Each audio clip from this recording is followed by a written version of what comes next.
I am going through menopause right now, and I wanted to share with you the symptoms that I've experienced, the common symptoms that I haven't experienced, but what they are, and a couple key tips that I can give you in case you're going through the journey or you're wondering if you're going through it.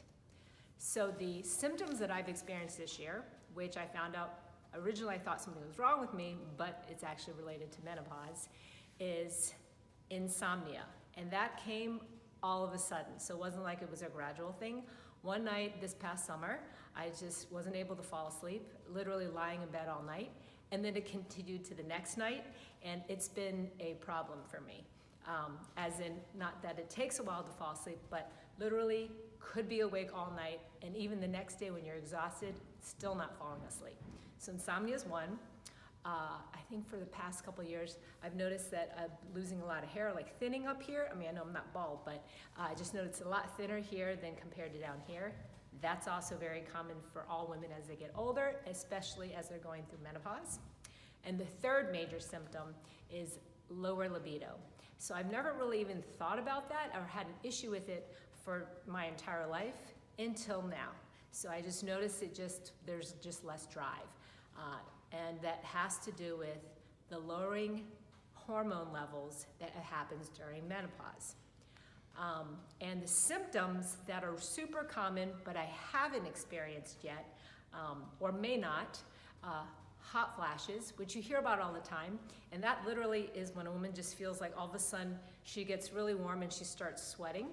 And that's the body's way, because of the declining hormones, being super sensitive to temperature, and the sweat comes from the body trying to regulate and cool down, even though you're getting hot. For some people, they don't get hot flashes, they get night sweats, as in they wake up in the middle of the night and they're soaked in sweat. So similar kind of thing. It's like the body's regulating itself even though you're asleep. Another common thing for some women are migraines, just like splitting headaches that they don't understand, they might not have had ever before. Brain fog, which I think I have some of that too, is when you forget stuff. It's common when women are pregnant, and again, it's hormonal related. And the last one I wanted to bring up was extreme irritability, where you just have a really short fuse and you can't figure out why. And I'm sure part of it has to do with lack of sleep as one of them, but those are all hormone related. And by hormones, I mean estrogen and progesterone, which are produced in your ovaries. And as you are approaching or going through menopause, it's basically your body going from childbearing years to non-childbearing years. So the fascinating thing is that these two hormones, or the production of our sexual hormones, are actually not just related to sex. It is related to your hair. So the hair follicles have estrogen receptors, your skin. The reason why women start getting wrinkles or people look like they're aging is because estrogen is, has a role in collagen production.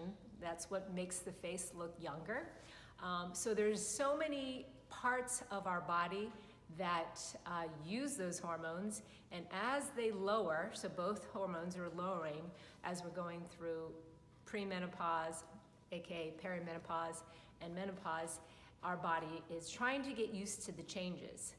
So you can even think of menopause as almost like a second adolescence, or women who've been pregnant will also understand how their body just does all these weird things, and it's because the hormones are fluctuating as they're trying to lower, whereas in pregnancy or teenage years, they're fluctuating as they grow. Either way, the body is making adjustments.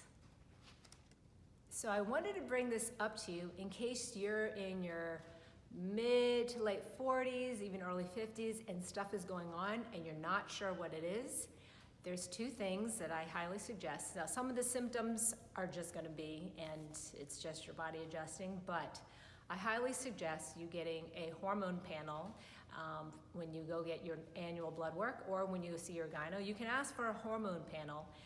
It's just a snapshot in time of your hormone levels, but it would be really helpful for you and your doctor to know, because also the next time you get it, you'll have a comparison. So because blood work is always a snapshot in time, it's most important when you can compare the different snapshots so that you can see the difference. The most important thing you can do, this is what my video is all about, is pick up a weight, as in strength training. It will help you control your metabolism in terms of building muscle, which is metabolic material in your body. It will help you feel like you've got more control over your body. It will help you in the prevention of osteoporosis. Doctors will tell you to start strength training if they see your bones are losing density, which also happens because of the lowering hormones through menopause, and you can be a badass. With all those details that I'm giving you, I want you to make sure you get your hormone panels with your doctor and start picking up some weights.